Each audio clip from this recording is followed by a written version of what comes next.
Welcome, credit card junktarians. My name is Shane, and today I'm going to be telling you a little bit about my backstory as to why I got into credit cards and why I created this YouTube channel and all that kind of stuff. Right now, I just wanted to share with you real quick what book I'm reading. Reading this book here, The 5-Hour Workday. If you've never heard of this author, Stephen Arstel, he was on Shark Tank, did his pitch, probably one of the worst pitches ever on earth in the episode of Shark Tank, and he still got favor with one of the sharks, which is Mark Cudain, who later invested some money with Stefan, and very successful entrepreneur. So I love that book.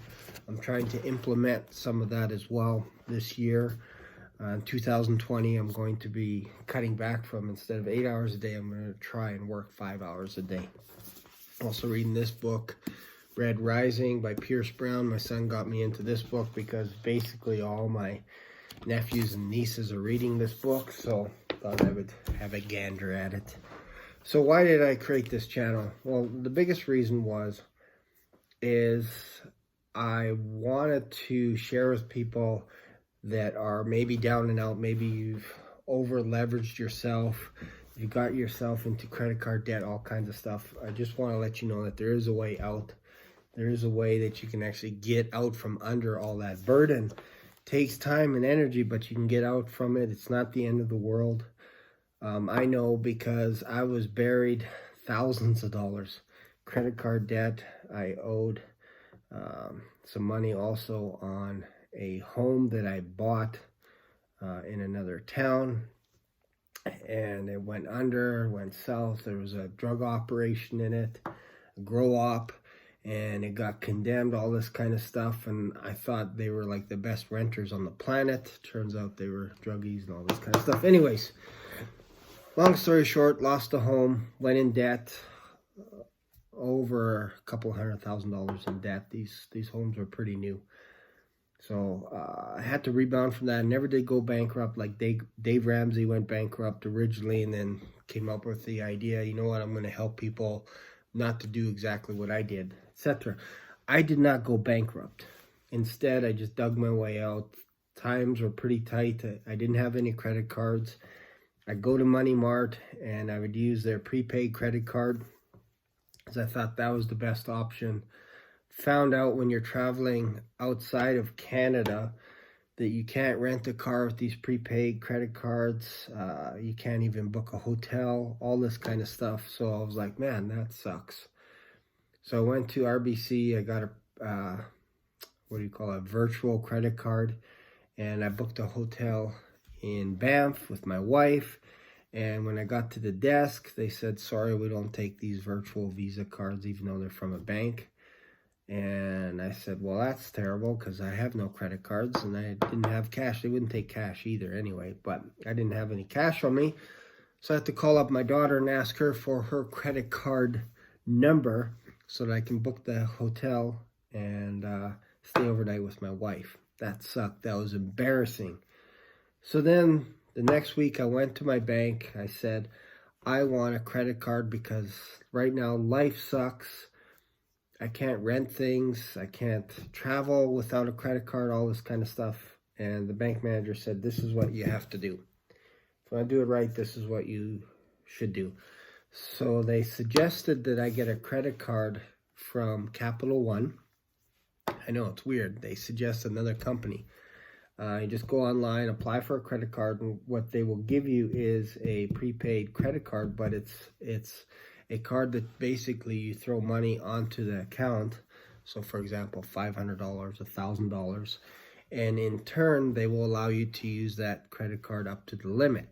I thought, okay, that's great because then you can actually build up your credit. Called them up, applied online, got approved for a $1,000 credit card, and my credit score was, oh man, it had to have been around 500 or less. It's just terrible. And I got the credit card, and here they didn't actually ask me for any money to put on it. They just gave me $1,000. I thought that was pretty cool. So I applied for a couple more cards, And I actually applied for 4 credit cards from Capital One because you could do that. You can apply for more than one card. And after about a year of doing that, I went back to the bank, told them this is what happened. I got some credit cards. I built up my credit a bit. She looked it up. And then I applied for a credit card with the Royal Bank, and they gave me a Avion credit card. Thought that was great. Went home, decided to get a few more credit cards. I applied to the Bank of Montreal, got a credit card from them. I applied to American Express, got 4 credit cards from them. Applied to PC Financial, got a credit card from them. What else? Capital One, mentioned that. So, yeah, all in all, I have about 14 credit cards. So why did I get so many credit cards? You might be thinking that's kind of crazy. Well, I wanted to build up my credit score. And the easiest way that I knew how to build up my credit score was to develop relationships with different creditors, different banks. So that's what I did. So I had developed a relationship with American Express, Capital One, Royal Bank, Bank of Montreal, PC Financial, etc. And lo and behold, after a couple of years of doing that, I approached another bank, a mortgage company, and I said I would like to get a mortgage. And so they looked up my credit history, and the first thing that they said to me is, it actually looks like that you do not like debt. It looks like you're paying off all your credit cards, all this kind of stuff. So here we go. Gave me a mortgage. Then I also turned around and I bought a car at the same time, brand new car. I know that's against Dave Ramsey's rules and regulations, but because we moved out to Cochrane, I didn't want to be dependent on a vehicle. Or I didn't want a vehicle that was not reliable. I didn't want a vehicle that could break down, etc. Because we both have jobs and we need at least one reliable vehicle. So that was for my wife, so she could negotiate up and down the steep hills here in Cochrane. So we did that. So now the goal is to pay down my house as fast as possible. I have an aggressive goal. I would like to actually pay off this home. It's a brand new home. It's about 6 years old. It's about $400,000. I had to put a down payment down. But my goal is to actually pay off this home in the next 7 years. That's my goal. So there's some strategies that I will share with you starting next year as to how I am going about that. And my goal, like I said, by 2027, I'd like to have this home paid off. Obviously, my car paid off before that as well. There you go. And you're probably wondering, how on earth can you do this? Well, you might think, this guy is pretty successful to be able to buy a home, all this kind of stuff. No, not really. Both of us work.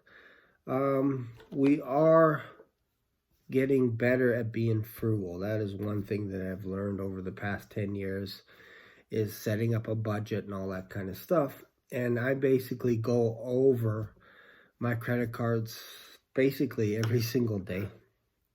And for sure at least once a week. And I just monitor stuff. I like doing it. I like seeing what's going on. I like looking at investments, all that kind of stuff.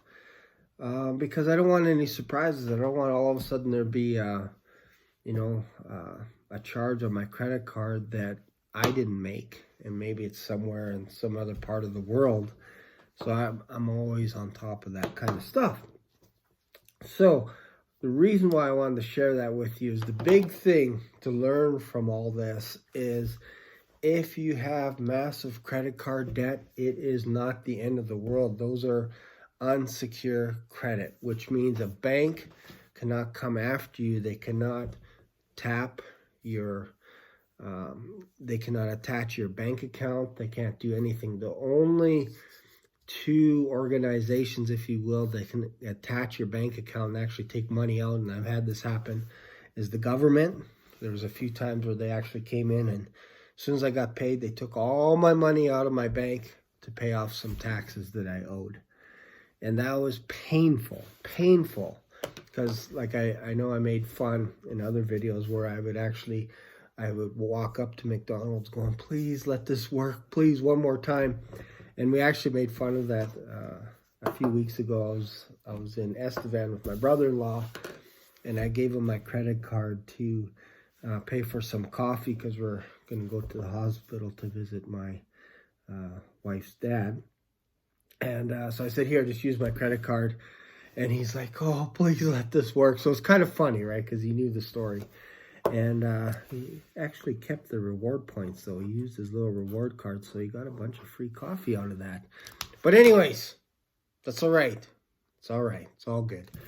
What goes around comes around. So when he comes to Calgary, hopefully he can buy me some coffee, especially if you're watching this video. Anyways, thought I'd share that because, like I said, credit cards are non-secure credit, so they can't attach your bank account. They can't take your money. All they can do is harass you on the phone endlessly, daily. But the government can take your money, and so can the bank. So if you owe student loans, if you owe line of credit, whatever it is, to the bank, they can attach your account and take their money. Or if you have a mortgage or any of that kind of stuff. So there you go. But credit cards, don't worry about it. You can negotiate. If you ever have trouble with a credit card company and they're bugging you and they're asking you for $20,000, $30,000 in one day like they did with me, you can actually almost negotiate them to pennies on the dollar. I had one company, what was the name of the company? I can't remember the name of the credit card that I had, but I owed like $20,000, and by the end of it, I negotiated them down to about $3,000. So this was about 2009 with all the credit card or the credit crisis and all that kind of stuff. So yeah, it was a crazy time. That was the exact same time where I got into massive debt. But I'm out of that mess. Now the only thing that I have right now is I have a car payment and I have a mortgage, probably like a lot of you. So there you go. Sorry to rattle on, but I just want to let you know that it is not the end of the world if you have credit card debt. Pay it off as quick as you can because they are relentless when it comes to that kind of stuff. But don't be afraid to call them on the phone and negotiate deals. They will negotiate with you if you're in contact with them. If you ignore them, it makes it really tough. But again, like I said, all they can do is just harass the hell out of you. That's about it. They can't take your money. Anyways, hope that helps. Thanks for watching. I know this is a long video, but I just needed to let you know why I created this channel.